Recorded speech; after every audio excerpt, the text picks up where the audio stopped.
Hello,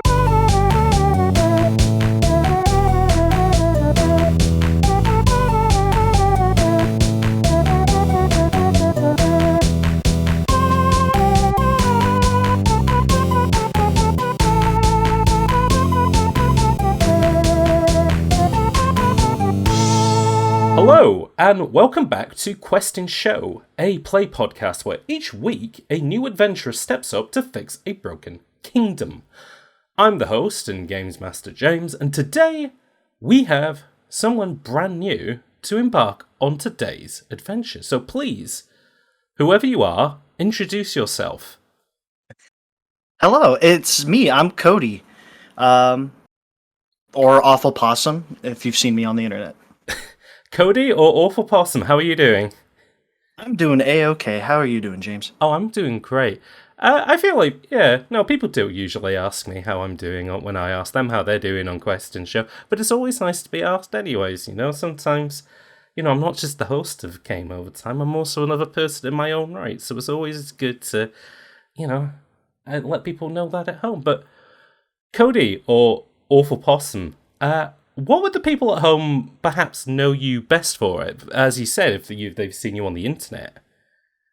They may have seen me on Twitch. I'm a very, very casual part-time streamer. Yeah.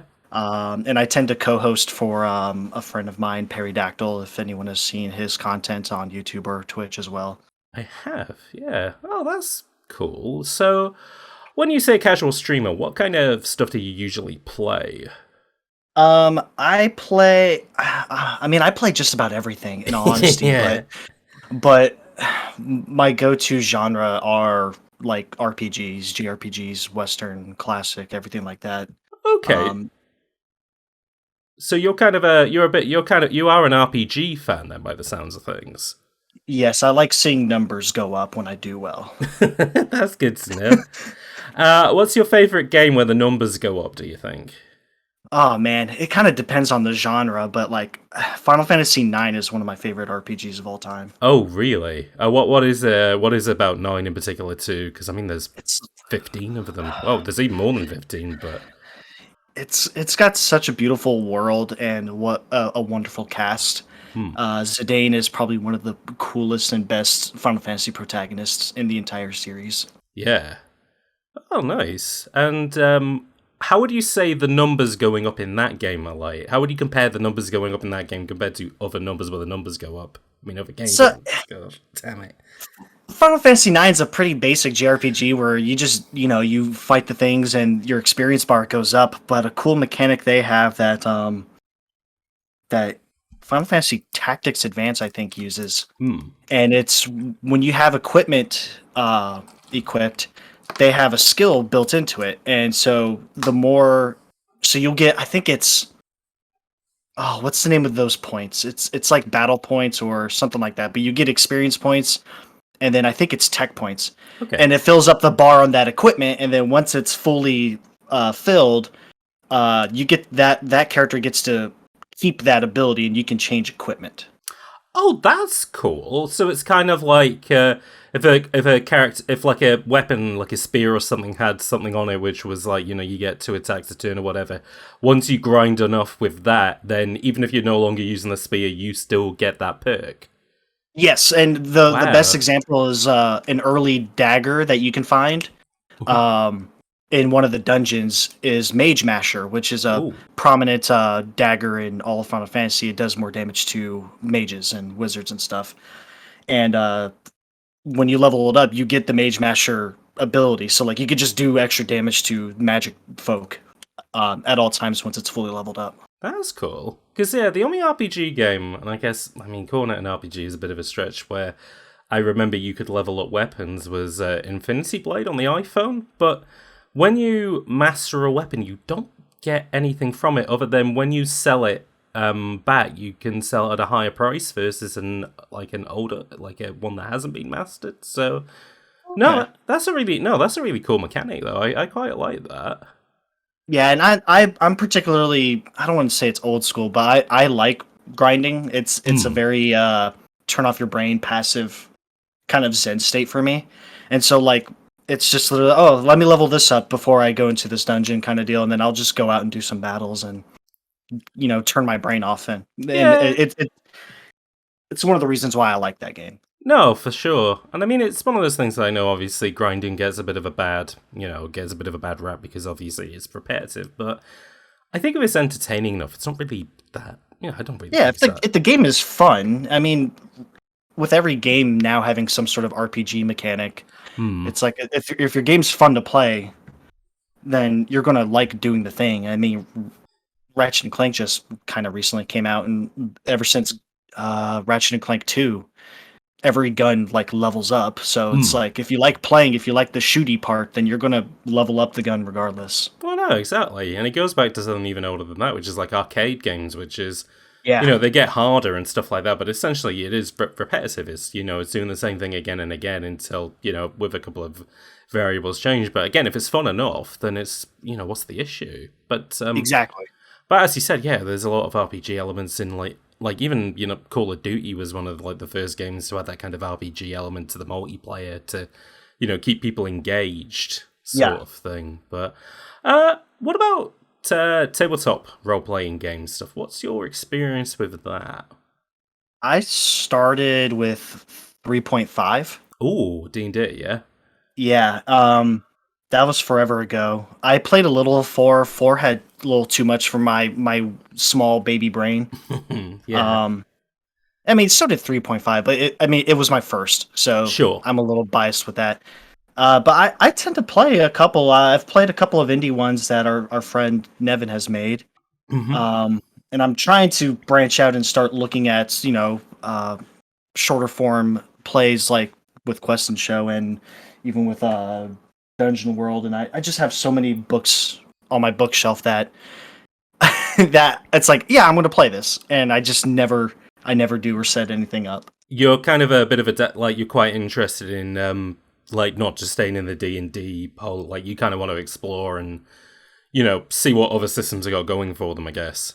Yes, and at least like with friends, it's like I'll try to like pitch the new indie hotness kind of deal. Like, hey, let's try this, let's try this. And if anyone's unsure, or if they didn't like it, luckily most of us already know Fifth Edition to an extent, Yeah. um, or Pathfinder, Hmm. and we can just go back to something that we don't have to worry if we're doing anything wrong No, for per sure. se. Yeah, no, absolutely. Um, I mean, I've kind of asked this of everybody who's come on, but I guess a bit of an interesting angle for you is that obviously because you do like one of your favorite games is like Final Fantasy IX and stuff like that, and you do have a lot of experience with like tabletop stuff. Is there anything that you would say that like through the tabletop games that you've played that like they can do something better, or there's something to them that you have yet to get in like a video game role playing game? I really, really, really love the social aspect. Yeah, um, and everybody in the world figuring out how to still get together and play tabletop games during a pandemic. Yeah. yeah, during a pandemic was kind of inspiring in a way that we were like, no, we're still gonna play this Oh because yeah. we genuinely love it. I love the camaraderie of tabletop. It's just fun. It's such a breath of fresh air to just be at a table with friends and working and not working together towards the same goal. Yeah. No, I absolutely agree with you. And it is, yeah, even when there's kind of like digital barriers in the way, like, using Roll20 or using like Discord to communicate, when it works, which I think is, such a fantastic thing. Yeah. Well, that is good to hear. So it sounds like you are you're in a good mind space then for a Quest and Show. How much do you know about what's currently going on, in and out of Trottle area? You can be completely honest if you want. The last episode that I think I listened to was what's his name? Under the Surface? Ah, yes, Undada Surface. Under the Surface. The That was phenomenal. So I know of sewer people or sewer dwarves. excellent. So you know about sewer culture in Trottle area. Well, that's good. whether it may come up in this episode or not, I mean, obviously depends on how things go for your character. But we won't get into that just yet, because first things first, because Cody, it sounds like you have listened to Question Show before, so you know how the rules work, but it's very possible that there are new people, new listeners to this episode who perhaps have come here because they like your stuff, your streaming, or the way that you do with Perry, and they go, well, what's this Question Show thing that Cody's on? I have no idea what it is. Well, don't worry, I'm going to fill you in right now, which is, before we start recording, I asked Cody to come up with a character who will be tasked with solving this episode's issue at hand. And over the course of the adventure, I'll describe settings, characters, and situations, and it will be up to Cody to tell me how they'd like to proceed with their actions. And most of the time, these actions won't be challenged. However, there may be opportunities where they'll want to take the advantage, say get a drop on somebody or parlay for a better deal, or times where they'll have to defend themselves, either through a little bluffing or combat. And during these occasions, they'll be asked to roll 2 6-sided dice. But there's a bit more to it, because for each small advantage they might have going into a situation, such as their gear or their special abilities, they add 1 onto the final result.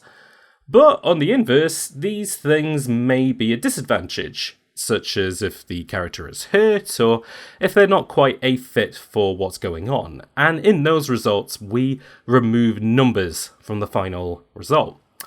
But simply, high numbers lead to great results, and Cody, is somebody who's played a lot of role-playing games, what do you think happens when you roll a low number? Usually, if it's funny, a funny situation, your pants fall down and everyone laughs at you. Is that usually what happens when you roll low numbers in role-playing games? Oh no, my trousers have fallen down.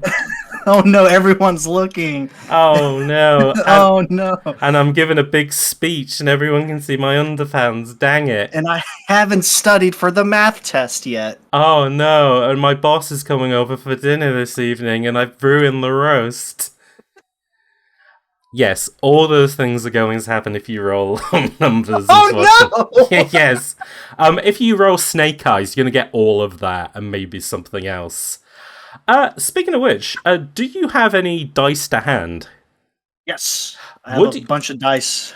Would you like to do a roll to see what we... I don't know. Like smashing champagne on a ship, just to, see what might be in for you this episode. All right. Got a 7 total.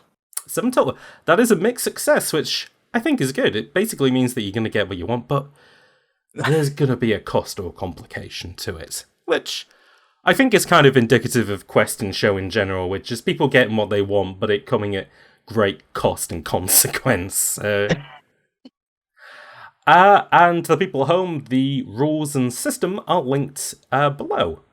Now, Cody, before we get started, is there anything you would like to say before we get into the adventure proper? I'm both excited and extremely terrified of what's to come. I mean, you did get a 7 out of 9, so you are smack. So having both those things makes sense because you are smack bang in the middle of results, I think. Oh, and that's good. Good to know. But just before we start, keep in mind, always remember, as I say to everybody on Question Show, your actions aren't just going to affect this adventure. They're going to affect every adventure going forward. So please consider that in your decision making. So, with that, let's go to a land out of time and out of place as we focus on the character of today's episode of Quest in Show.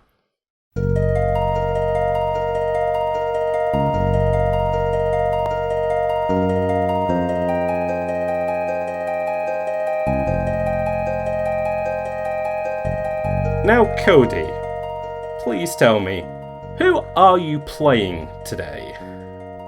I am playing a tabaxi, a catman, a beast person named Eclipse. He is a black cat, and at least he feels he's been cursed since a young age. His parents were murdered when he was young, and everything seems to just fall apart. Literally, not existentially. Literally falls apart, and bad luck seems to go wherever he is. Oh boy. So what kind of bad luck has befallen him over the course of his existence? Normally it's like scaffolding. It's always some like crazy like Rube Goldberg like situation. Right. Like some scaffolding, like a screw comes loose or something like that, and it starts teetering, and then heavy object starts rolling down, and then turns into an Indiana Jones affair. Oh no. He's fallen down many a manhole. Oh dear. He just falls down a lot. Really, he's just incredibly unlucky by the sound of things. It's so unfortunate. And so when he was younger, a temple ended up taking him in and nurturing. And God bless them, they were very patient with his jinxed aura of some sort. And he trained under them, so he knows some martial arts. Oh, good. And basically, he kind of learned this as a survival tactic, so he could just like withstand and kind of Jackie Chan every man his way through his bad luck. Oh, great. And and so he's gotten older. He's probably like mid-20s or something like that now. Sure. And he's like, I'm tired of this curse. I need to find a cure for this thing. Absolutely. So let me ask you. Obviously, you've gone over his expertise, which is that he's been trained in martial arts. He's very good at hand-to-hand fighting, and he's also very good at weaponizing his environment to defend himself. But on top of that, what would you say his special skills are? The 3 things that separate him from other, perhaps, black cat tabaxis. He's very athletic. Mm-hmm. He's got... One of his skills is just like a good intuition, and that's kind of like a pseudo Spidey sense kind of idea. Sure. And it allows him to react. I feel like it would allow him to react to the given situations. Absolutely. And being a cat folk, he has night vision. Yes, he is able to see in the dark much better than the other races of Trollera. One final thing I will ask is, what does he usually bring with him? What's his loadout? He has exploration gear. Mm-hmm. So he kind of has like a sack or a satchel with him, and it's pretty much like a scout. In all honesty, he's got to be prepared for every situation at hand. Of course. And part of that exploration gear is his signature weapon, which is a grappling hook. Ah, fantastic. So, something that he can use both as a means of offense, defense, but also something that he can use to kind of get around his environment. Yes. That is good to know. Now, I have got an unfortunate thing to tell you before we start this adventure. Well, actually, I got 2 unfortunate things to tell you. Although this is going to be the first. This is out of world, unfortunately. Now, you've said that Eclipse believes that perhaps he is covered by a unexplainable aura of bad luck, some kind of jinxed energy, something that's completely unexplained, and despite being with the temple, everyone has told him that it's completely irrational, there's no real explanation for it. Unfortunately, in the game of Quest and Show, this detail has factored itself into the game, so unfortunately, when you are rolling for all Eclipse, I will be taking -1 from all results. Oh no! To represent his bad luck. Of course, that's only going to happen while he is in this state of bad luck. I'm not saying that he may be able to fix this for himself, but unfortunately, if you roll a big 10, you're gonna end up getting a 9. Oh gosh! So, factoring in all of his skills or expertises or loadout is going to be very important if you can do so. Now, the second bit of bad news that I have to tell you, which is more in-world in this case, is that poor Eclipse, at the beginning of this adventure, has managed to get himself arrested. Now, how this has happened, I will say, is completely out of his control. Because as he's a, Eclipse, he's a travelling man. He goes from different cities across the continent, and he has found himself in the capital of Trotlera. This big old place where if you can make it there, you can make it anywhere. And if there's anywhere, now that it's lifted its magical ban, which might have some solution to his bad luck, is going to be there. Unfortunately, a couple of city guards have been able to finger Eclipse as somebody who very recently broke into Trotlera Castle, stole the previous Queen Manon's clothes, even stole the heart of Prince Pret's fiancée Susie, and then escaped into the night. The only details that they were able to get that it was a dark tabaxi, and unfortunately, Eclipse fit that very well. Oh no. What I will say, though, is I will let you roll 2d6 to see your current state at the beginning of this adventure. Okay. I got a 4. Actually, you got a 3 because of the -1. No! So, unfortunately, you're not doing too well. In the midst of trying to escape the city guards, you did cause a small amount of property... Of course, you didn't cause that small property damage. You accidentally hit a stone with your shoe, which hit against a window, which caused a pot to fall over, which hit a wooden plank, and caused some paint to spill across the road, which has caused some auto cars and people to slip, fall, and hurt themselves. But in the midst to stop the chaos that you endured, you were shot with a, fortunately non-lethal, sleeping dart, which has put you into a deep sleep at the back of the cart. You can only assume, because of the fact that you were captured by city guardsmen, that you were probably being taken either to the High Court or, potentially worse, the castle dungeon. But something very interesting is happening, Eclipse, as we go inside of your mind palace, as you are deep asleep. There is a figure here with you. A silver, almost kind of chrome metallic figure who stands hundreds of feet taller than you. You come up barely to its shins, but from what you can make out from the barest amount of details that you can see of this figure is that they are a tabaxi like yourself, a female tabaxi, in fact. And as you kind of come round, they have this kind of booming but almost like motherly tone to them as they say, "Eclipse of the moon, eclipse of the moon." Hi. Oh, do you get up and you do like a tiny wave or something, I'm guessing of it? Yeah. Hello. Your voice, this hello kind of echoes off into this void that you're inside as this figure continues to hover over you. You kind of see your reflection warped in the metal skin of this figure as it goes, "Eclipse of the moon, listen to me very carefully." Okay. I'm so intrigued that they're this gigantic and this metal. Okay, are you tapping it? Are you just I've never seen this before. This is so crazy to me. Yeah, no, this is it feels like solid metal, but it's not like any metal that you've seen before, which has been bashed and blistered into armor or into swords or whatever.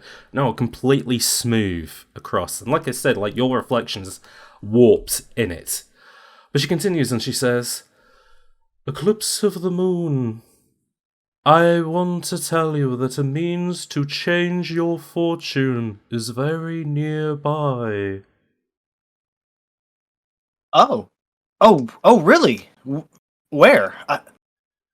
Eclipse of the moon, the means to change your fortune exists within the palace of glass, ruled over by the prince of the forest. Okay. Do you have any names by any chance? The means to change your fortune exists within the palace of glass, ruled over by the prince of the forest. Like, that's... like, that is all they can tell you about who owns it. I will tell you, though, if you want to roll 2d6, and I'll let you use some intuition to figure this out. And, actually, I'll ask you, how much do you kind of know about the different you traveled to Trottelera, but what do you kind of know about that and like surrounding kingdoms? I would say he has surface level knowledge. He knows of the names and common dispositions. Of course. Roll 2d6 and I'll give you a +2 on it then. 5, 6, 7. That's 9 total. That's a 9 total. And I'll tell you what, I won't take a -1 off this because it's like, there's no real reason to, because you're a mixed success. Palace of Glass, your mind kind of races to figure out what does that mean. And you do think of Trottelera Castle, which is almost designed like a big old, almost like a lighthouse. It's got this big lantern shape to it, and it's got these really tall stained glass windows that, like, during the night time, you can see it from all corners of the kingdom being illuminated. And then you think, Prince of the Forest. The only kind of thing that you can sort of, like, put 2 and 2 together is that the old, very ancient history of these islands and the fact that the beast people used to be called the forest folk, and they used to obviously live in the forest. The beast people, of course, there's not a lot of them left nowadays, but perhaps the most famous of them is Prince Pratt, who is now technically King Pratt, the ruler of Trottelera Castle. Putting those 2 bits of Lego together, you figure out that, oh, it must be in Castle Trottelera then, which you may be going to. Coming to this realization, I look up at the giant lady. Do you have a name, like a reference card, so I don't look totally crazy? I am the Maiden of the Needle. You will find my needle inside the glass tower held over by the Prince of the Forest. Okay. Okay. Okay. I warn you, you must be quick, for my children will be looking to get my needle back. Your children? The moment you ask that question, you feel a bit of a jolt. And that jolt wakes you up as you realise that you are in the back of a cart being, you're just in the back of a cart, really.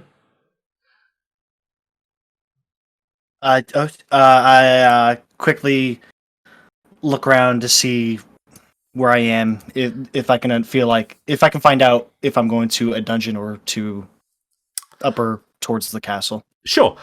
You have a look around this car. The thing is completely cleaned on the inside, but it kind of smells a little bit like it smells like hops, and it smells a little bit like beer, which is a bit odd. So perhaps this is a transport truck of alcohol of some sort. The only bit of, you can see outside, there's 2 sets of windows. There's ones that are on the outside of the car that you look through, and you see, the town streets of Trottelera, the cobbled stones that are rocking the cart that you are on, and, roll 2d6 plus intuition. Oh, dang. 3, so 4 total. Oh, boy. So, no, you're not getting a very good idea of, where you could be going. And as you kind of, lean to look out the window, the squeaking of the wood alerts one of the guards in the front of the car that says, Hey, no moving around back there. I wasn't moving. No, you were moving because the wood's squeaking. It's a bumpy road. I wasn't moving. No, that's not... Hey, don't be cheeky, you. Otherwise I'll be coming back there and giving you a taste of the truncheon, alright? He said the what? My taste of my truncheon. I I look at him with such confusion, and I coyly like lift my foot and then I step on the wood, the squeaky panel again.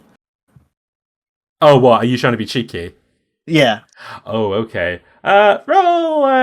Actually, what are you doing to? Are you just doing this just to be a bit of a brat? Yeah. Okay. Roll 2d6. Boxcars! Ah, boxcars, baby! This guy rolls his eyes and then goes, well, bloody tabaxis are a pain in the ass as he rotates around and looks at the front of the car. So good news with that boxcars is, one, that guy isn't going to come around the back and bash you. And number two, in that interaction, you get a good look at that person and the armor that they are wearing. He looks like a royal guard, which means that it looks like this cart will be taking you to Castle Trottelera. Okay, great. All very good then. So, I guess, as this cart is kind of trundling along, what do you do with this information that you've been given? I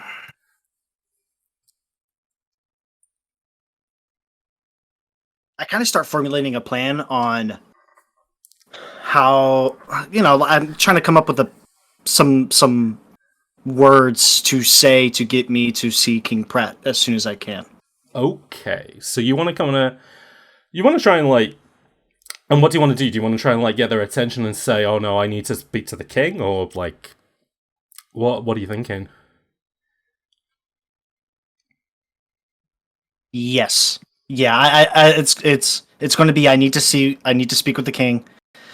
I'm probably going to end up lying, saying I did this to see the king, or something along those lines. Tell you what, if you kind of want the time to figure that out, I can let you roll to see if you're given enough time for that. Or you can even roll if you, perhaps, I don't know, a little neuron in your brain to fire to see if maybe you could figure out maybe the right thing to say in this situation. It's your call. I'm gonna roll. You're gonna roll. Alrighty. I'm gonna roll. Roll 2d6 and I'll give you a +1 for intuition, and I'll give you another +1 because you're a little bit more abreast of the situation. 3. I rolled a 5. You rolled a 5, which means you rolled a... Oh, wait, is that... So that's a 5 and then +2, right? Yeah, so 7 total. 7 total, okay. Well, it doesn't make sense to factor bad luck on that, so I'm not going to. So I'll give you a partial answer then, which is... Well, actually, I'll tell you what then. I think... Yeah, okay, I know what the fallout of this will be. You mull it over then, and you kind of put pieces of Lego together, and you're like, right, okay, what do I know?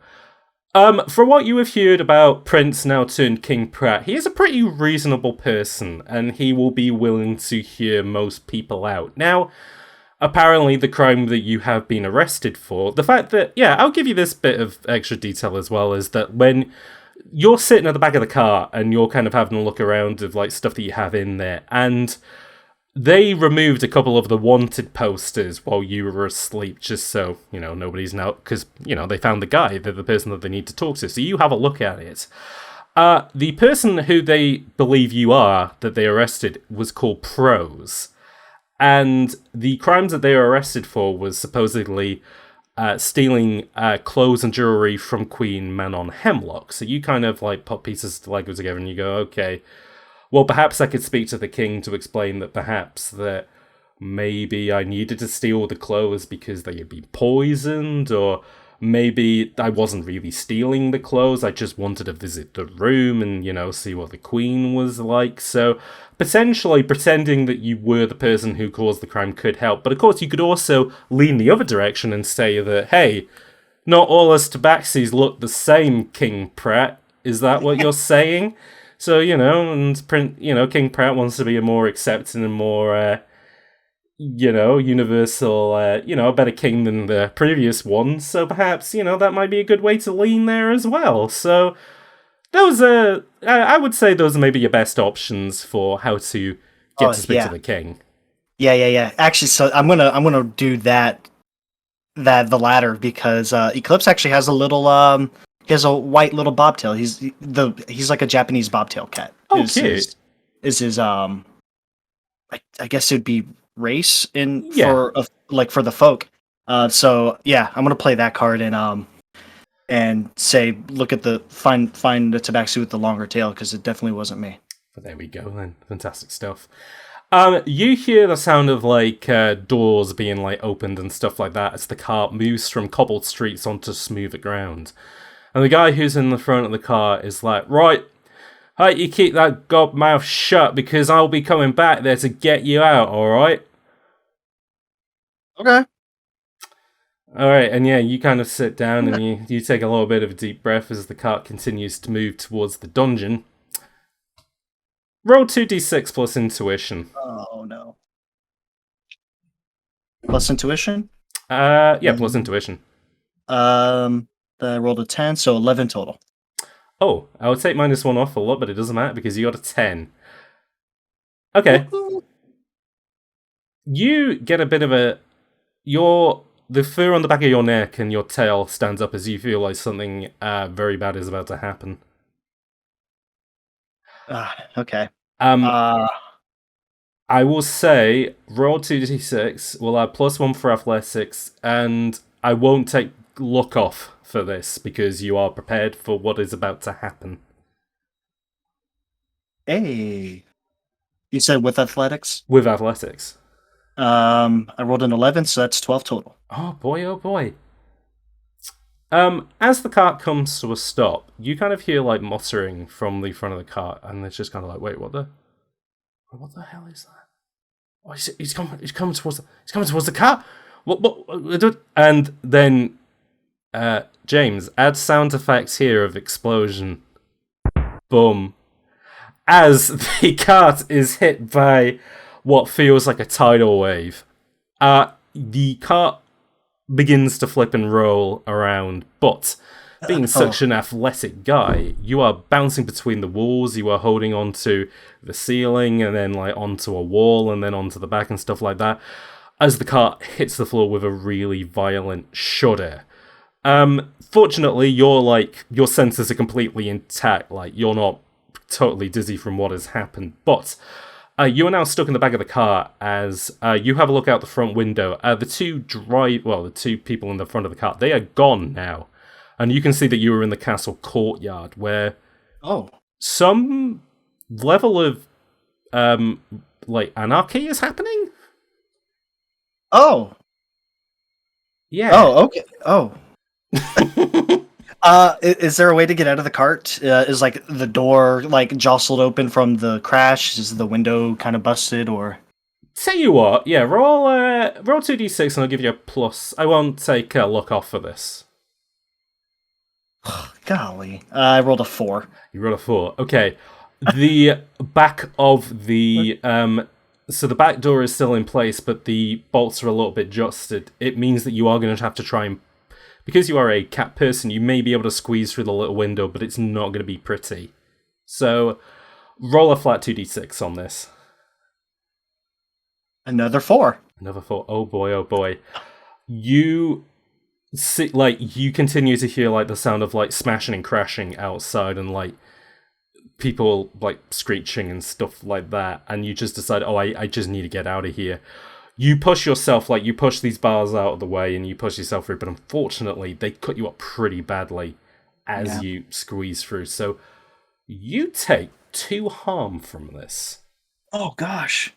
Unfortunately, because you have now taken 2 harm, you will take a -1 on any physical activity until you find a way to recover some health or, like, patch yourself up, essentially. Oh, dear. I don't have my gear on me, right? No, fortunately you do. They didn't take the gear off you when you were arrested. Oh. Yes. Not very good guards, unfortunately. So I could say that perhaps potentially there may be something in your inventory that might be able to help you, or something about. But I don't know. It's your call. What would you like to do? If I had anything, it'd probably just be some gauze or anything to wrap around. Like maybe I have like a pretty cut up leg or something. That's true. Do you want to take a chance? Yeah. Okay. 2d6 plus exploration gear. 9, 10 total. 10 total. I will knock that down to a 9, though, because of your bad luck. You do Yeah. have bandages, which will stop the bleeding, but they are embarrassing. They're embarrassing bandages. They're embarrassing bandages. You know how, like, they have Flintstone plasters, like, in the real Oh world? yeah. Basically, they're like bandages, but they're covered in, I don't know, what's something that's embarrassing? They're Prince Pratt-themed bandages that you have. There we go. Yeah. I don't know why he has his own themed bandages, but... And for some reason, this one has like he's got like a big old goofy mustache kind of deal. Yeah. Like it's the comedy pack. Like it's a bunch of funny faces. Ah, there we go. This was him when he was trying to find ways to raise money in Chotolera, and he was like, "What if I have a comedy pack of bandages? That'd be good." Oh, but they were a failure across the board to the point Just that the bandages as well. Yeah. yeah, absolutely. But I will say you do manage to stop your bleeding, and we will remove 1 harm. So you're only down. So you're only on 1 harm now, which means I won't be taking any ones off your rolls apart from for luck. But that's okay. You All right. have managed to push yourself out the window then, and you are again abreast of the situation. I'm gonna say that you're kind of like behind the car, and you kind of just put yourself in a position that you can have a look to see what's going on. Yeah. What is going on is there was a little hut of some sort which had a lot of kind of iron and like barrels around it, which you kind of assume maybe was the dungeon.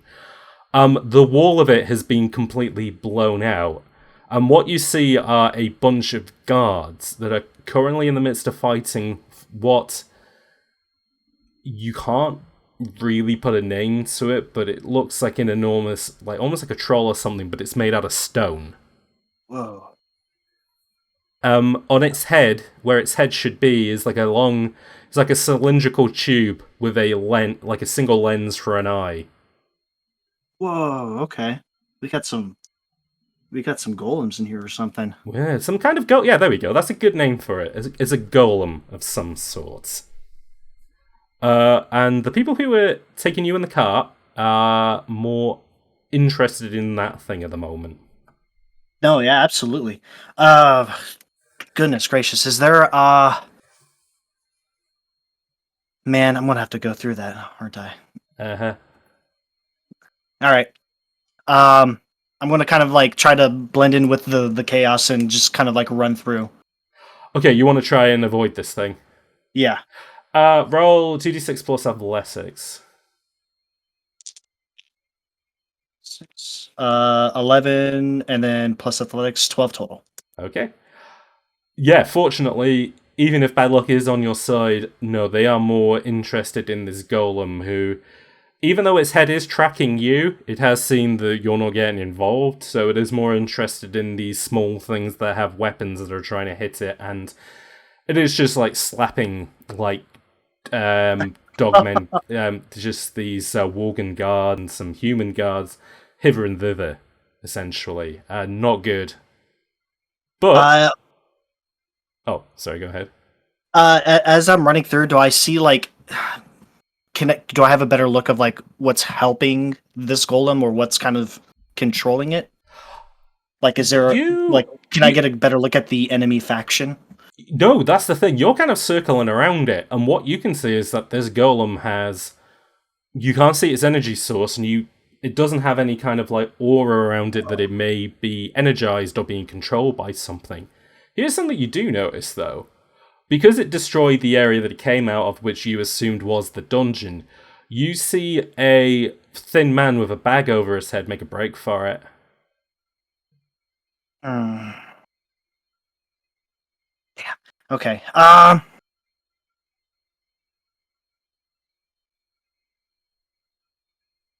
What would you like to do? I know. I'm thinking real hard if I want to waste time on chasing this guy.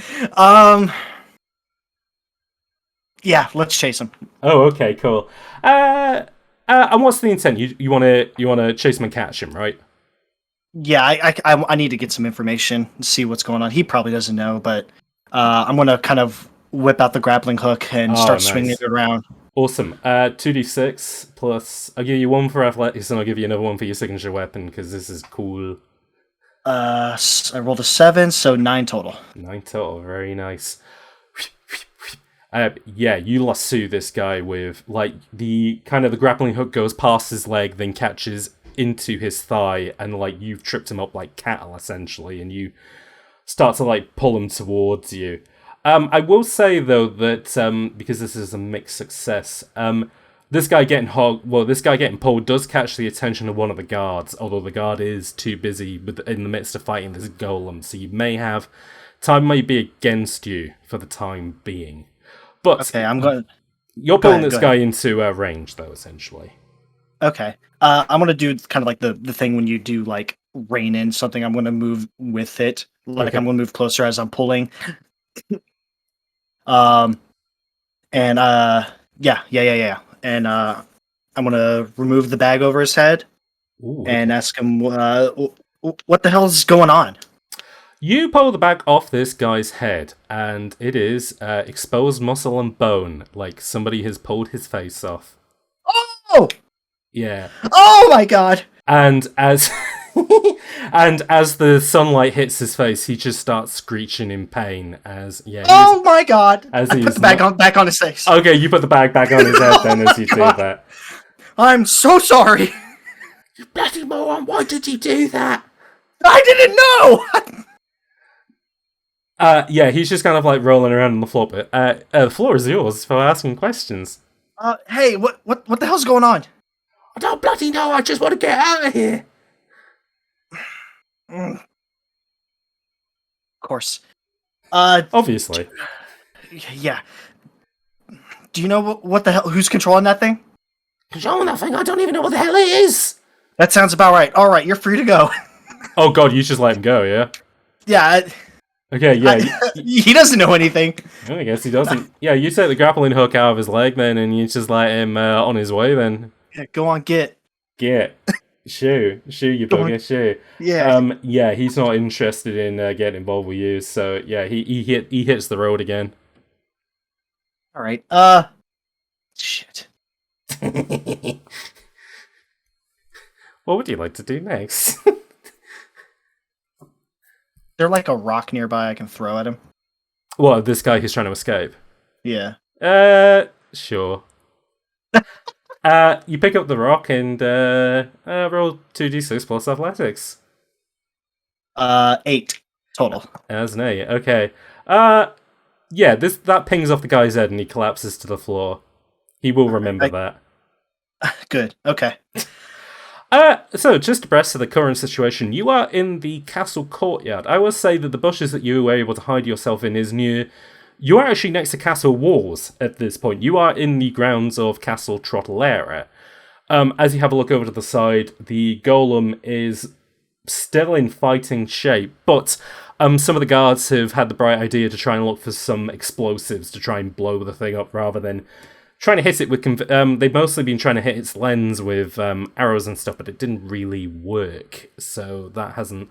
So they're trying to look for something a bit more heavy duty to take it out of the equation. But the castle is kind of quiet. Like any guards who are on, patrolling duty, their attention has been taken by this guy. Damn. Okay.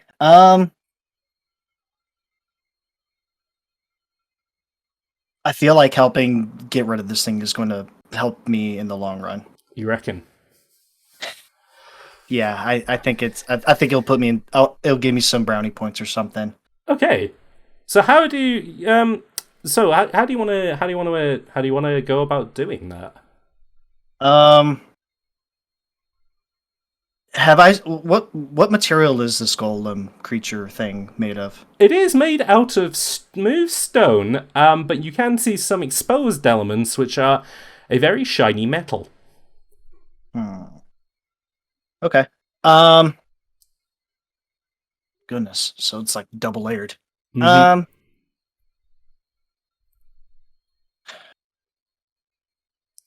As I said though, it kind of has like big, almost like penguin style arms with long fingers, which is mostly used to slap.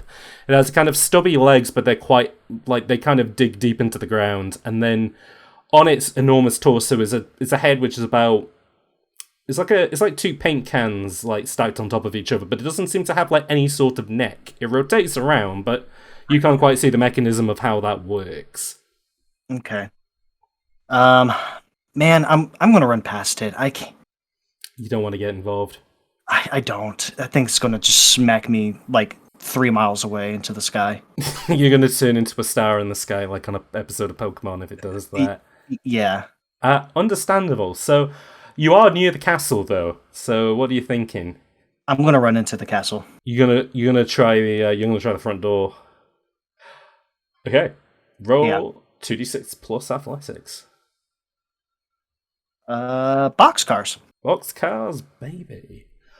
You manage to kind of hit the road, and the front door of the castle is a lot further away. However, good news for you, because you got boxcars, the door has been left open, likely because of the reaction of people who have gone out to try and deal with it, so you can slip inside no problem, as you are now inside Castle Trottle Era. And boy oh boy, what a thing it is. It's got beautiful marble checkerboard floors, it's got tall walls, it's got like bits of wood and bits of metal and bits of stone and stuff in here. And as you're kind of inside here, the fur on your arms is tingling a little bit, almost as if you're feeling like... Almost a little bit... Maybe I should have added this detail earlier, but I didn't. But what I will say is that you almost get a sort of a similar hum and a similar energy to when you were talking to the enormous silver tabaxi in your dreams. Okay. Yeah. I'm gonna have my grappling hook kind of like at the ready. Okay. And there's no signage, right? I don't know. I have no idea where to go. Tell you what. There's not like an arrow to the left says you are King here. Brett. Yes. Yeah. No, but I will tell you what. I'll let you into it if you can figure out where things are. Sure. All right. Rolled a 10, intuition, got an 11 total. Alrighty, so big 10. You decide then, right, let's try and figure out a sort of a ground plan of the castle and like where I am. You're currently at the front door, and you're racking your brain for kind of like, well, what do I remember about the castle? Because I've never been there, but they do write bits in the newspaper, and they do etchings and stuff like that. And famously around Wintermas, when it was Prince Pratt's birthday, when he coronated himself, there was that incident at the castle where an insurrection happened led by his uncle Droog. And obviously people had to come in to kind of etch the event of, Pratt saving the day and stuff like that. And they did manage to you did manage to get some bits of the different parts of the castle. So, where you're currently standing to the left of you would lead you towards where the throne room is, where they have the paintings of all the Hemlocks and where Prince Pratt would usually be. To the right of you would take you to kind of Royal Gardens area, which would then sort of lead to some of the different, the cookery room and, some of the different quarters of the castle and stuff like that. Upstairs is where the bedrooms would be and kind of the washing areas and stuff like that. But you also remember that on the bottom floor, which extends between the 3 floors of Trottlera Castle, is a big old library. One of the biggest libraries in the entire island. It rivals the size of Trottlera's own public library. Oh, wow. Yeah, they like reading. Big fan of books. Man,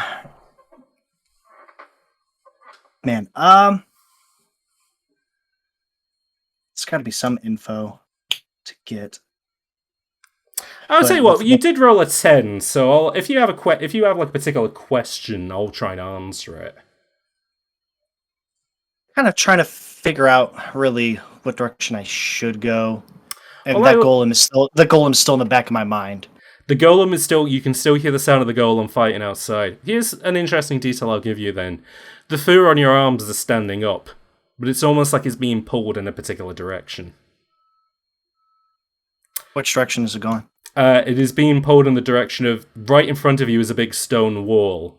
So to the left you can either take to the throne room, to the right you can take to some extra rooms, but it is likely pulling to whatever is beyond this wall, which, putting elements together, probably the library of Trottlera Castle. Okay, I'm gonna follow the arm hairs. You can follow the arm hairs as best you can. So which way do you want to go? Through the throne room or through other rooms? Throne room. Throne room. Okay. You decide then to head through the throne room then. Roll flat 2d6. Rolled a 9. Rolled a 9. Okay.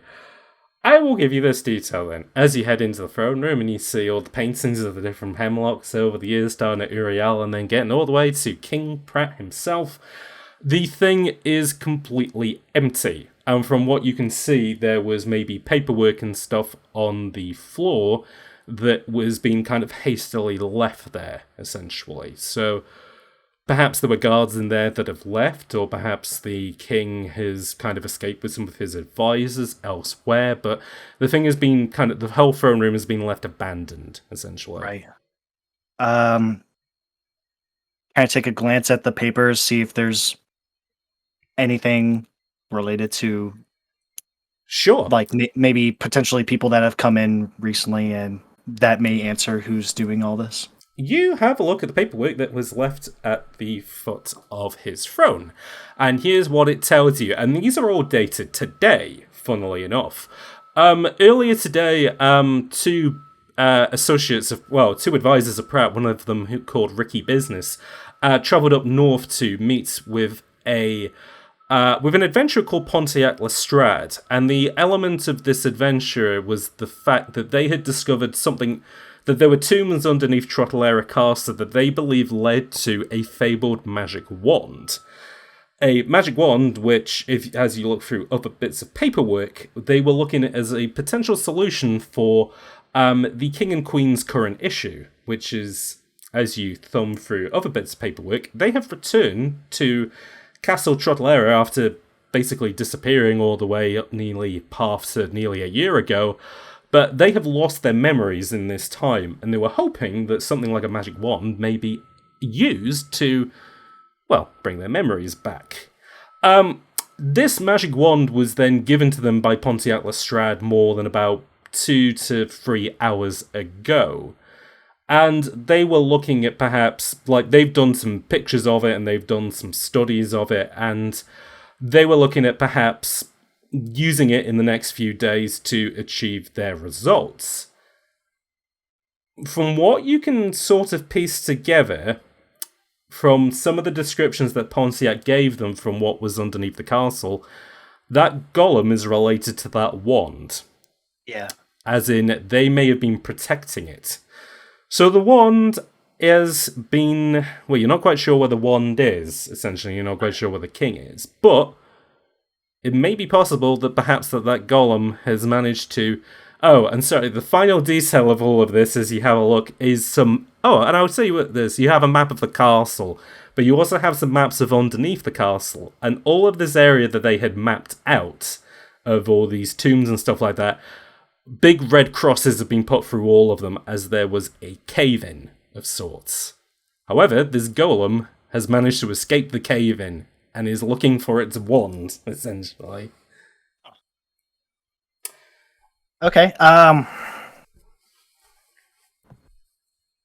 gonna pocket the paperwork about the wand. Okay. To give that to a royal guard of some sort, and hopefully they'll find out. They know where the king is. Okay. Because they probably have it. Excellent. So you want to try and keep an eye out for a guard or something, then? Yeah, I'm going to have that kind of in the back of my mind as I'm still looking for... As I'm taking advantage of the situation and trying to find this needle. Excellent. You're kind of like... Okay, so this will be a nice complication then for heading into the throne room. You decide to kind of like, look for people, and fortunately you are given a guard pretty quickly. Unfortunately, you don't look like you work at Trottelera Castle, and there is currently a attack happening outside. So this guy is just like, "Hey, stop right there! What the hell do you think you're doing here?" Do you know of the Maiden of the Needle? The guy looks at you like completely puzzled. See, I asked for her name so I wouldn't look crazy.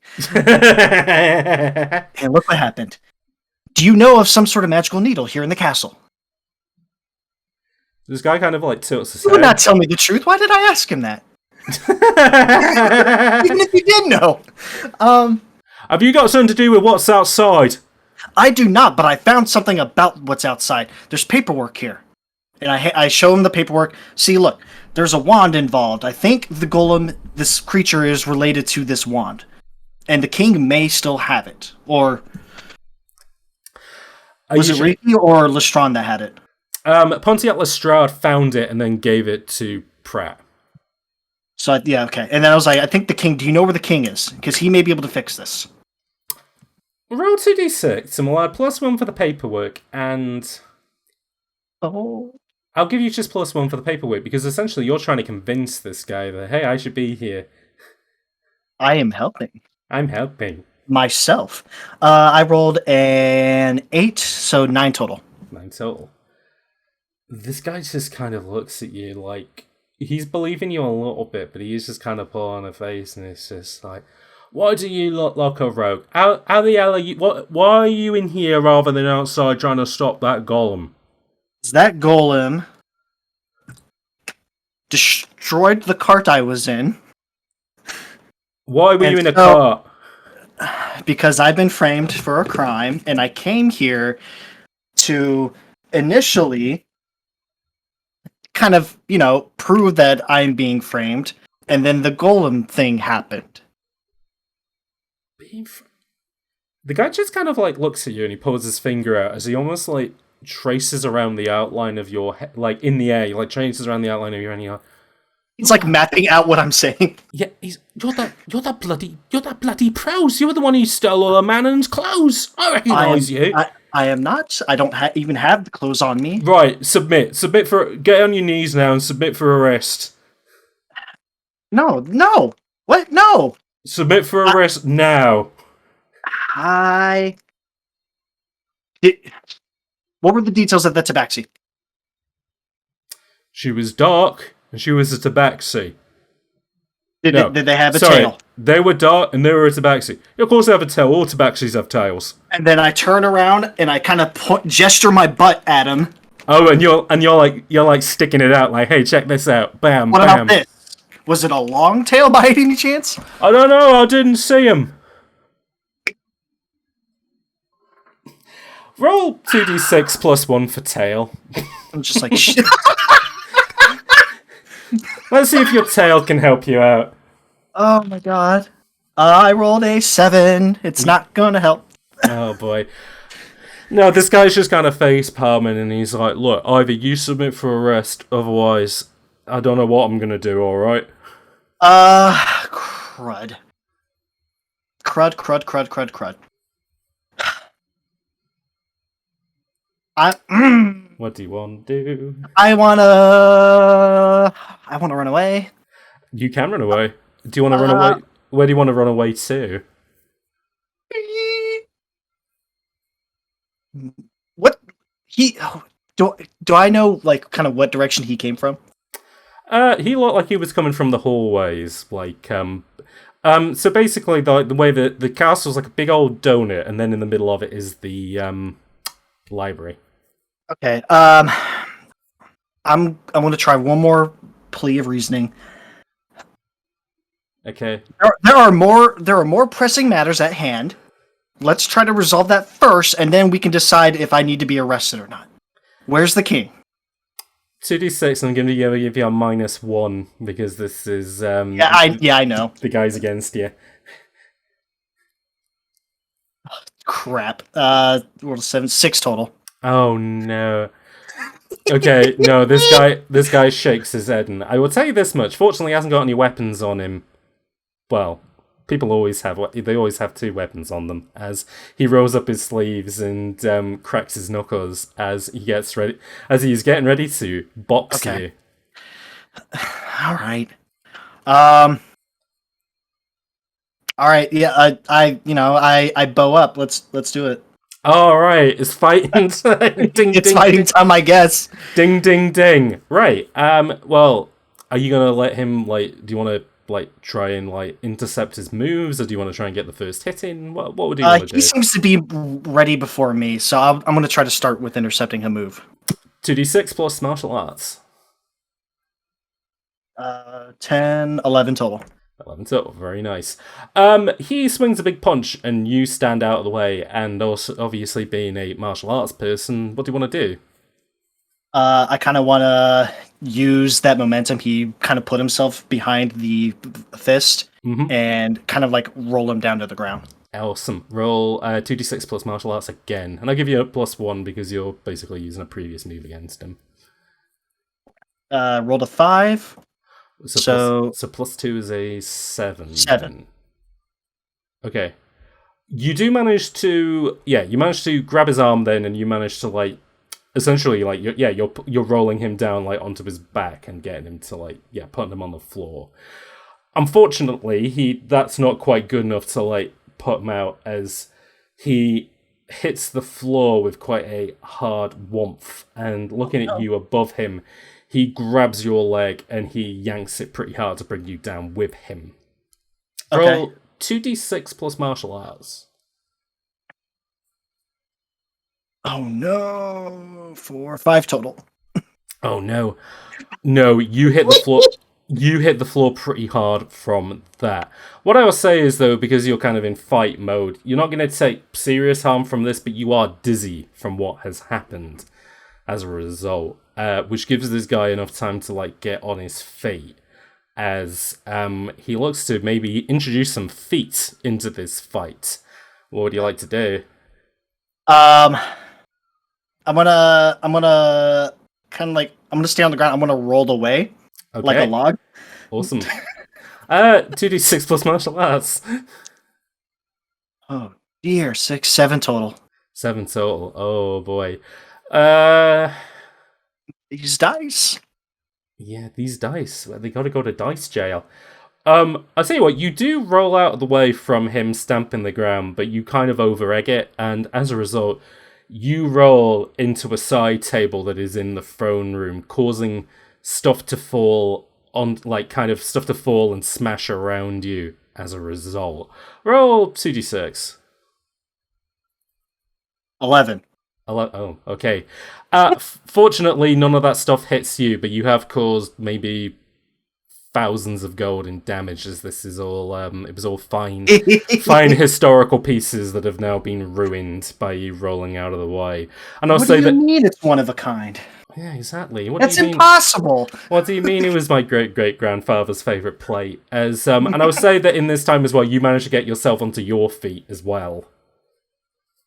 Okay. How big is this end table that I ran into? How big is it? About 3 foot off the ground. Like, can I lift it? Yeah, of course. Okay, I'm gonna lift it and throw it at the guy. You're gonna WWE him, okay? Yeah. 2d6, and I mean, is this martial arts? Could it be argued as martial arts? I don't know. I wouldn't say it's martial arts. Okay, I'll give you a +1 for table. So 2d6 plus table. 6, 7 total. 7 total. Okay, the table smashes against the guy, then, and he hits the floor, but he's not quite out of the fight yet. I'm gonna run up to him and then kind of do a man, what? Would we say I have like some sort of like rope in my exploration gear, in my little satchel or Absolutely. bag or whatever? I'm gonna hog tie him. Cool. Roll 2d6, and I'll give you a +1 for exploration gear, and I'll give you a +1 for athletics because you're trying to do this quick. Oh my god! I should never encounter anyone in this game. I rolled a 4, so 6. 6. Ooh. I'll tell you what. This is what happens. This is what happens, though. This guy is dizzy, and like you just flip him onto his stomach, and like you just start to hog tie his hands. Then, but before you're able to get to his feet, a arrow whizzes overhead. You look, crap. And in the hallway, that person who caught that attention you caught earlier when you pulled the guy who was escaping is standing there holding a bow and arrow, and he's like, "There he is! There's the guy." This looks really bad. It does look bad. Why you're kidnapping one of our own? I don't even want him. I'm not kidnapping him. Yeah, this guy is like below you, is like trying to wiggle free. What do you want to do? Crap. It looks incredibly bad. I'm gonna. I'm gonna.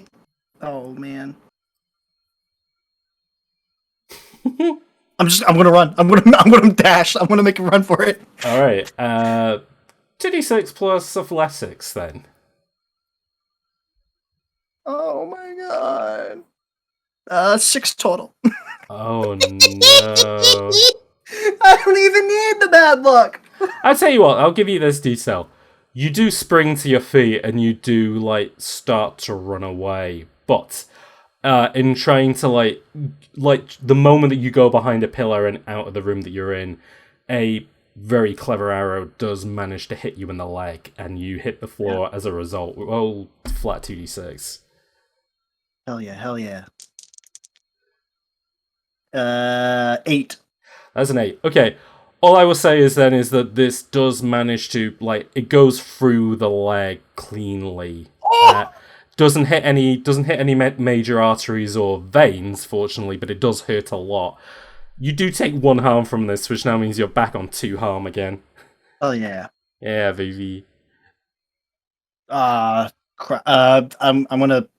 Crap. Do you want to pull it out? Yeah, I'm gonna break a piece of it from the arrowhead, so I can pull it out cleanly. Okay. I'm not going to say you have an issue doing this at all, but you are going to have an issue doing this quickly, so you can try and avoid the guys. Yeah. So roll 2d6 plus athletics. Oh god. What? Snake eyes. Oh, jeez Louise. You do manage to break the arrow, and you do pull it off, but the moment that you're about to wrap it up in bandages, sudden realization hits you, which is that you have blown right into the library room that you have kind of intuited a little bit about the castle. I'll give you a couple of interesting details. Right in the middle of the of this room, being held in a big tall glass case on its own, is that magic wand that was being spoken about. And as you can kind of see its shape and the hairs on your arm, you intuit that is the needle that the Silver Maiden was talking about. Oh, okay. However, because it is such an important piece of, technology that they want to keep an eye on, the guards that weren't outside fighting the golem, they're all in here, keeping an eye on that. Also inside there are a number of advisors, and, ladies and gentlemen, the character of Question Show that we all know and love, King Pratt, is also in there. Yeah, and all of them have turned over to have a look at you who is smashed into the room with an arrow in your leg.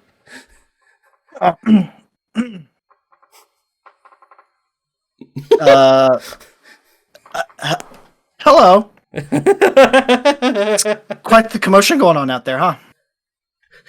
You hear shouting behind you, like, "Get him! Get him!" They're not talking about me.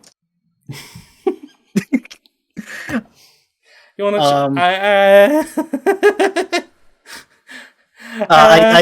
I try to stand up and look as presentable. Why? I'm in a rush. Your Majesty, nice to meet you. I guess. I think I pulled the paper out. I think that wand up there is going to fix the problem that's out there.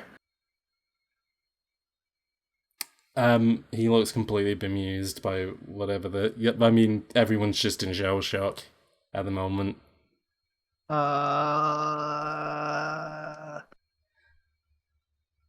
What do you want to do? 1, 2. How high is the glass case? It's on a table. But the wand itself is like it's like a big pool cue. It's like 5 foot long, but it's like it's nice. It's standing up. It's standing up straight. So it's a big. It's like it's on the table and then 5 foot off the floor. I'm gonna start. Oh crap! Smash and grab. Yeah, that crap. Yeah. I'm gonna run up to it, grab it, and try to run back. None of this is making any sense to me. Yeah, I'm gonna try and do a smash and grab. Okay. Roll 2d6. I'll give you a +1 for athletics, but I'm going to give you a -1 because you are harmed. My leg has a boo-boo. Mm-hmm. So it's just a flat 2d6. Just a flat 2d6. I'm just gonna... You can just, like, drop an anvil on me, my man, because I got a 4. Oh, really? Yeah. Oh, no. That's real bad. Oh, dear, oh, dear. I haven't even needed to apply bad luck to this. Bad luck is natural. Destiny! It is destiny. You played a bad luck character all the way through. Time seems to, like, pick back up again as, like, their shell shock wears off and, like, you spring into action. A bevy of arrows, like, flies, like, around you and, like, over you and stuff like that. One of them nicks your ear, another one kind of nicks past your butt, but it's all very kind of, like, superficial damage. But you kind of, like, clamber onto the table to go and grab at this wand. Now, as I did say, this wand, it was being held in a big glass case. Rather than being subtle about it and, like, trying to take the glass case off or whatever, you just smash right through it and take the wand with you. King Pratt, is, like, stepping back, completely freaked out. All his advisors, they're pulling against their paperwork, and arrows are continuing to fly all around you and stuff like that. I'm going to need you to roll 2d6, and I will be applying a -1 to this. Oh, absolutely. Absolutely. This is like the first draft of Ocean's 11. Let's just run through and grab it. I rolled a 6, so 5. Ah, no. Your front parts are embedded in glass. There's a few big chunks sticking out of your head as well. And some of the arrows have hit you as well. So, unfortunately, we're going to mark another 2 pips of harm onto this. So you are now up to 4 harm, and you are not feeling very well as a result. Hot dog. On the plus side, you are now holding the wand for whatever that's worth. Okay. Crud.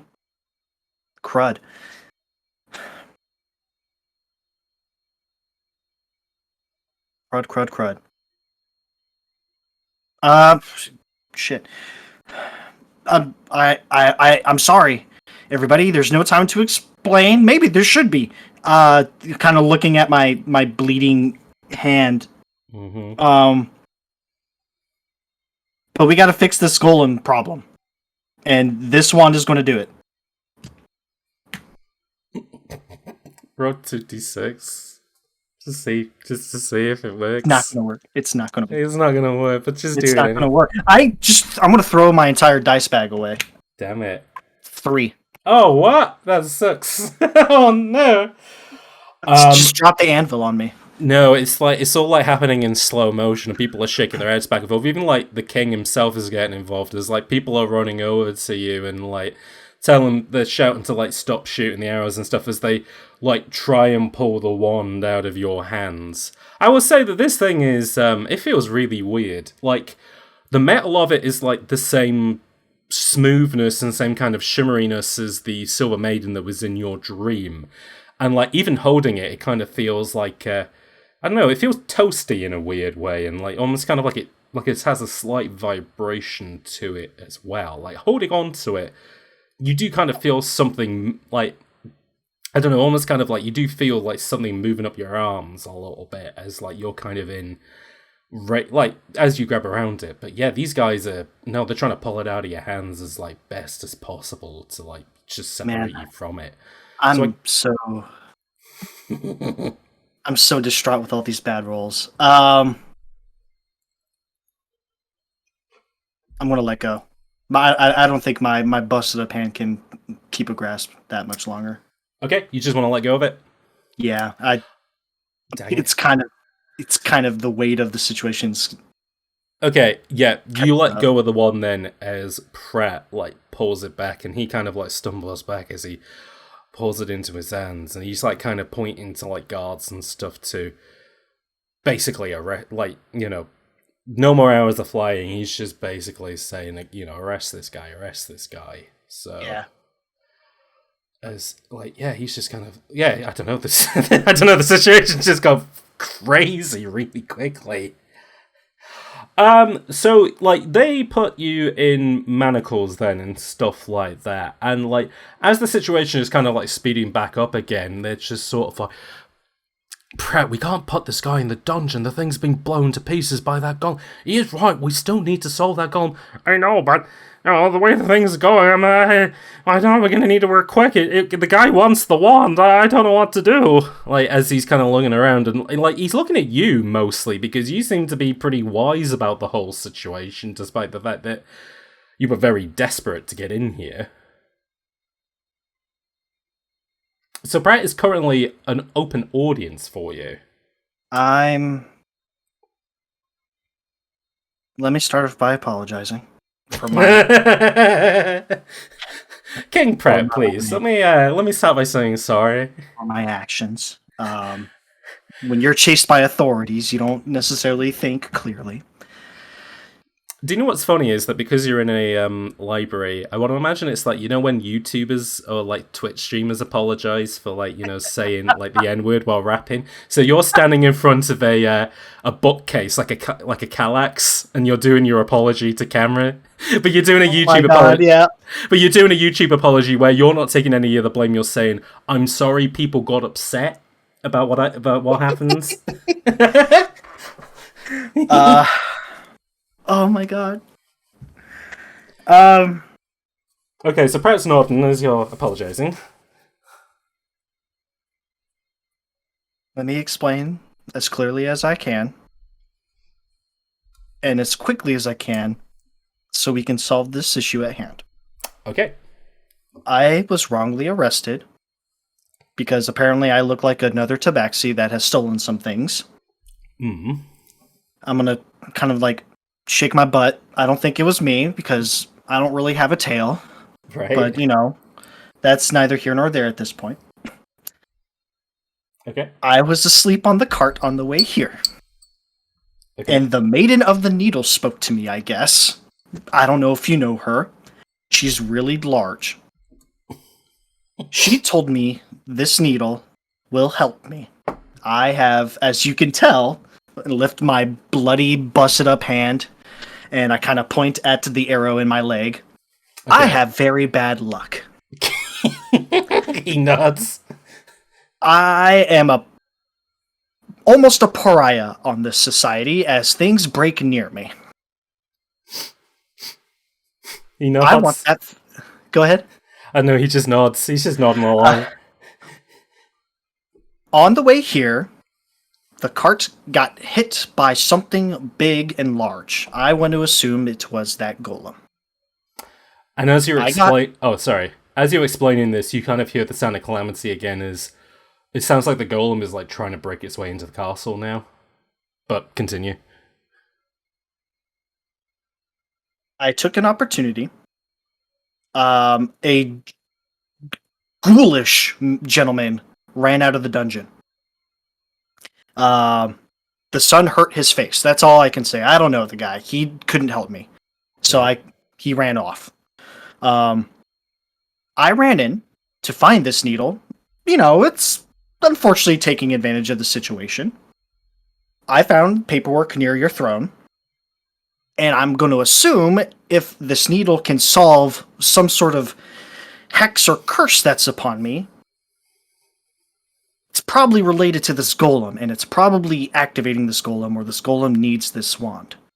I don't know if this thing can stop it, turn it off, or maybe it just wants it and, you know, wants to go home. But this wand, this needle, is what's going to help this situation, I believe. That's the case you're making to Pratt. Yes, and yes. Okay. That's the case I'm making. Pratt is holding the wand in his hands then, and funnily enough, the fur on his arms is also standing up, as when you mentioned the Silver Maiden, almost kind of like a cog in his head sort of turned as well, which was a little bit odd. You know what? Roll 2d6. Yeah. Let's see what happens. Let's see if an Acme branded anvil falls on me. Let's hope not. And King Pratt will go, well, I guess that solves that. There we go, sorted. I rolled a 9 total. Oh. Okay. And I'll tell you what.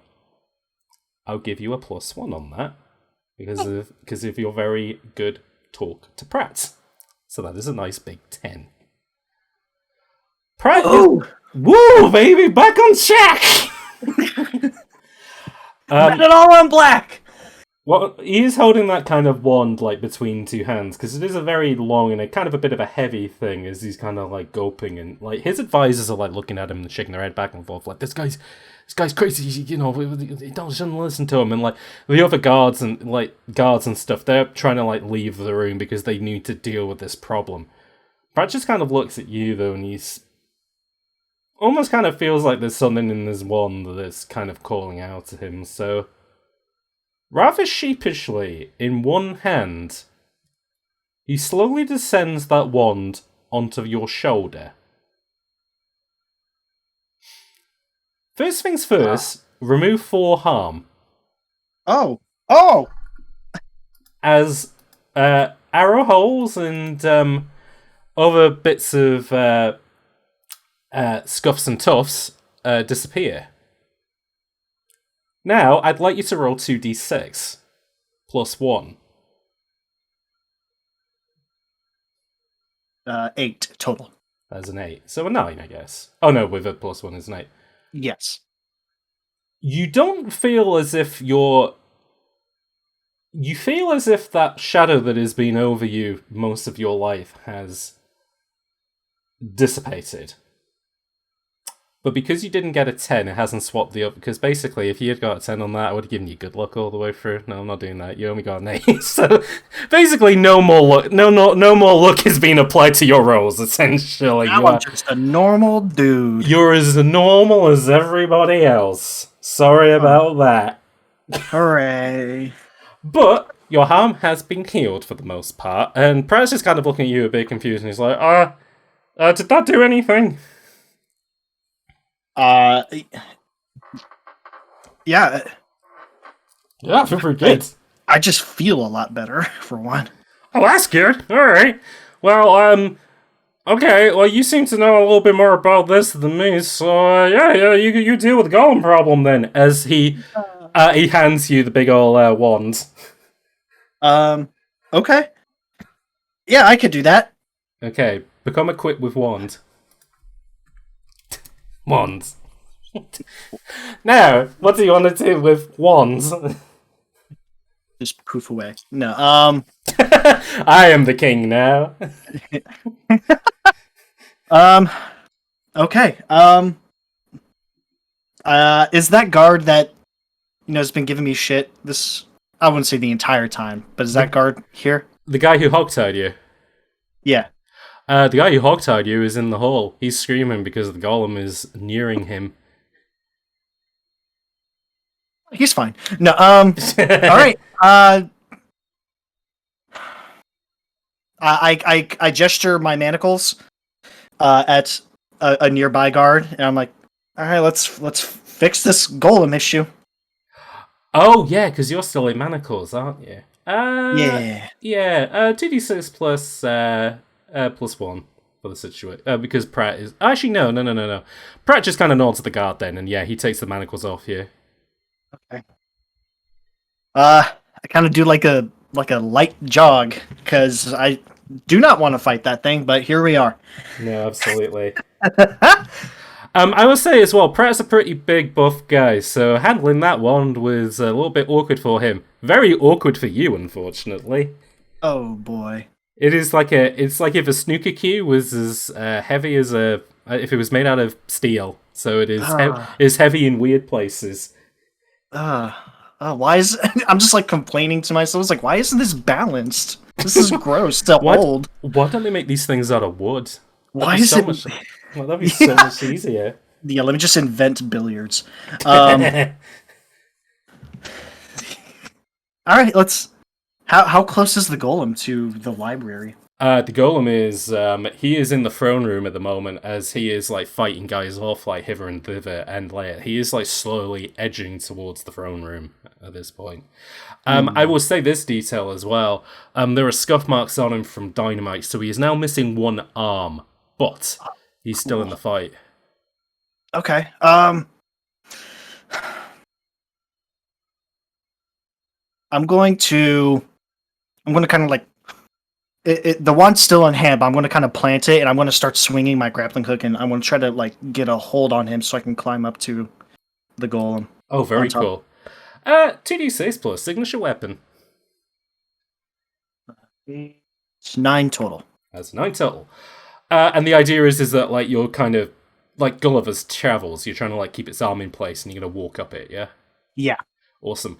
Yeah, you kind of like hog-tied around his arm, and you like pull it in tight. I would say the complication of this is that you no longer have your grappling hook is no longer in use. Like you can't use it from here. But yeah. I would say with this golem as well, it's like it's not enormous. It's like 10 foot, but like you can still run up its arm like a bench essentially. Gotcha. Okay. Yeah, I was touched by the wand, and I will touch this golem with the wand. I'm gonna kind of like try to run up it as gracefully as I can with this awkward wand, and kind of touch like the rotating head, the little tin can head. Okay. Roll 2d6 plus wand. 6, 7, 8, 9, 10 total. 10 total. Sweet peas. You kind of like then go to stand like on its quote unquote shoulders. I mean, the thing is like a fridge with a head on it essentially, and like it's continuing to move back and forth, and people are like around it, like starting to back off a little bit because they don't want to try and hit you, even though you were a criminal a couple of minutes ago. But hey, your bad luck is dissipated, so maybe that's something to do with it.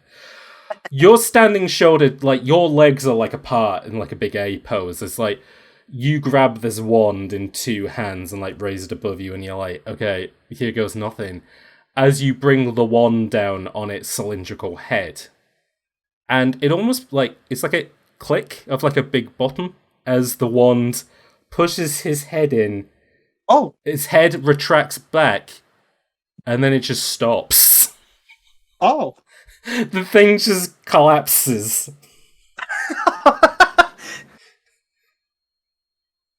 My eyes as wide as dinner plates. I was like, that worked? Yeah. Did it work? I kind of like look at the guards. I was like, did that work? The guards are all completely bemused, but they're like going up to it. They're tapping it with their knives. They're like even hitting it with some hammers and stuff. And yeah, no reaction. The wand against its head has deactivated it. I'm going to lift the wand. First, I'm going to tell him, step back real quick. Let me try something. And I'm going to lift the wand from touching it. You know, maybe it always has to be touching this golem kind of mindset, because I don't want to take any chances. You raise the wand above your head, and it continues to be deactivated. Oh, thank God! big old sigh. Oh.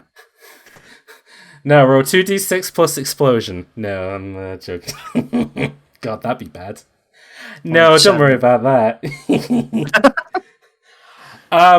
I will say though, this room is a mess. That beautiful marble floor has been ruined by this big old golem. And it destroyed a table nearby, which had priceless antiques and stuff on. That was the golem, 100%. And it hog-tied this guy as well. Ridiculous. Yeah, it's very dexterous. Incredibly dexterous, despite the fact that it has fingers the size of, like, Hershey's bars. Yeah. Dexterous and handsome. Like, I don't know who did that. Yeah. Pratt and his advisors come out as like the chaos has stopped, and it's just like, is that it? Is he stopped? Is he done? Big shrug. I think so. Oh, like Pratt just kind of like trottles over, even though it's people are telling him not to do so, and he's tapping the big stone head on his like, I don't know, he seems pretty out of it, although I guess he's also made out of stone, so I don't really know. Maybe, we haven't got a dungeon to put this guy in, so, maybe we'll have to, dig a big hole or something, I don't know. It's very confusing. As he looks over you and he says, oh, geez, well, thanks, guy, I really cleared this one up, huh? Yeah, I guess I did. As he puts a hand out and he goes, oh, what's your name, by the way? I'm Eclipse. Nice to meet you. And I grab his hand and I shake it. He's nodding and smiling, and he goes, yeah, you look a little bit like someone you broke into the castle a little while ago, but I think their name was Pros, so you're not related, are you? No, I'm very certain I am not related. Oh, okay. Well, that's good to know. As he's kind of like looking at his guards and stuff, and he's just like, right, well, looks like we got a pretty busy day ahead of us. We don't know if any more of them golems are going to be popping up anywhere, but he does kind of look back at you and he goes, that being said, you did break into the castle and steal this wand, so we're going to have to do some kind of question and answering, alright? I mean, I thought I kind of answered the questions, but yeah, you know what? That's fair. I did try to take advantage of this whole situation. He puts a grabby hand out because he wants the wand back. Do you give him the wand? I eat it. No. You hide it up your You hide it up your shirt. Like, what wand are you talking about? I see no wand. Yeah, I give it back to him. You give him back the wand, okay. Pratt takes back the wand then, as hair on his arm seems to kind of like stand up, and he's like, man, this is a real powerful piece of kit, huh? You know, I might need to keep you around there, Eclipse. You seem to know how this thing works. Not that I'm sure how. I mean, a crazy large woman told me about it, so I know as much as her. I don't know if she's going to keep talking to me. Oh, you saw the big lady as well? What did she say to you? She said, the Prince of the Forest will help me get this needle. Oh, that's funny. She called me Prince of the Forest as well. That's weird. Oh, okay. Alright, well, and he's just kind of looking at her and he's just like, well, you guys, you better clean up around here and all that, and, yeah, you and me, Eclipse, are gonna have to figure this wand out a little bit more, because I need to use this on my parents, alright? Yeah, no, I can help out. Okay, great. As, I guess, like an action movie helicopter shot happens, which doesn't make any sense because you're inside of a castle, but just the courtyard and this room are just completely wrecked to pieces because of this bit of action that has happened. So Camera's like zooming out, flying away. Yeah. Like white text appears on the screen, which is like, if you've been affected by anything that has happened in this episode of Quest and Show, please call this reline number. I guess I don't know. So I guess what I'll ask from there is Eclipse, which, because it seems like that bad luck that has wafted over you for years and years is maybe that is gone for. Well, I don't know. You don't know. It might. Who can say if this is a permanent change, you know? Things can always... You may accidentally break a mirror or, like, you know, walk under some ladders. But then you may also find a four-leaf clover or whatever, so things could swing in different directions. Yeah, but I like to think that my bad luck hasn't gone away, but it's been modified to be more affected by a superstition. Okay. So like it's now a value within my soul, so to speak, that if like I do an action, then yes, it like the luck does actually affect. Like the superstition is actually real for me. Interesting. Okay. I guess what I will say from here is that as your kind of adventures come to an end here, what happens next for Eclipse of the Moon? I suppose he's going to kind of go back to... Nah, he decided to help the king. Yeah. He's going to be kind of like a... roving, traveling, like artifact hunter, perhaps. Okay. Oh, that's interesting. So he Since now magic is not outlawed anymore, it's like, hey, there's other magical stuff. Let's look into that since we want to incorporate that into the city, the society. So he kind of like reinvents himself as, because Pratt seems to believe that he is very worldly about this technology that, I mean, he only knows about because a big silver woman in his dreams told him about it. Pratt just kind of bankrolls him as being like, okay, well, there may be more wands like this. Yeah, I'm gonna fake it. I'm gonna fake it till I make it. I got a good gig now. All right.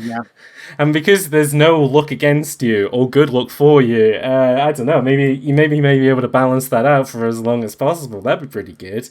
But you just kind of become almost like a paid for crown, artifact finder, treasury hunter sort of guy. So that's pretty cool. All right. I have to find a replacement Grandpa's plate. For the ones that the golem broke on that table. Of course, and make sure that the guy who was hogtied by the golem is compensated as well, I imagine. Yeah. You hit him with a magic wand so that he is all better, but believes that the golem did it. But alright. And I think with that is the end of Question Show for this week. So Cody, how did you find it? It was a blast. Good. I love failing forward, and failing forward type of games.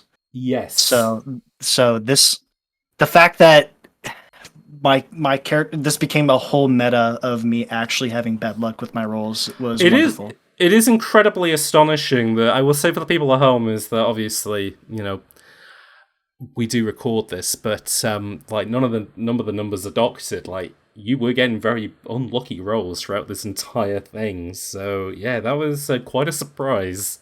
This is punishment for not using my dice nearly as often.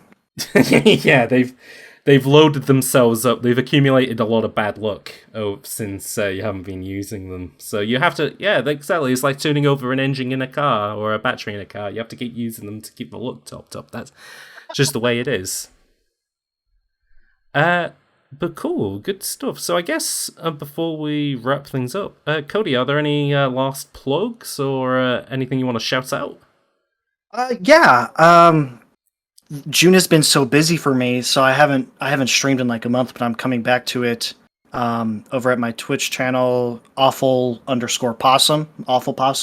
Cool. I'm going to start playing Crosscode. Ooh. For the first time. Well, I've played a little bit of it in from like on Game Pass, and I fell in love with it. So I want to kind of experience that with chat kind of deal. Great. And play some Pokemon. Really fantastic stuff. And yeah, obviously links to your Twitch and stuff will be in the description below. But Cody, thank you very much for coming on Question Show, and we'd love to have you back. Yeah, thank you very much. It was a blast. Well, thank you. And again, I've been the host and Game Master James. You can find my stuff at HotCider at twitter.com. I'd also like to thank the Patreon producers that made this episode possible. They include VG, Valerie B, Chasm, and Undercover Squirrel. If you'd like to support the show or any work I do, please consider joining me over at patreon.com/HotCider, where you'll even get early access to episodes of Quest in Show. And until next time, goodbye. Bye-bye.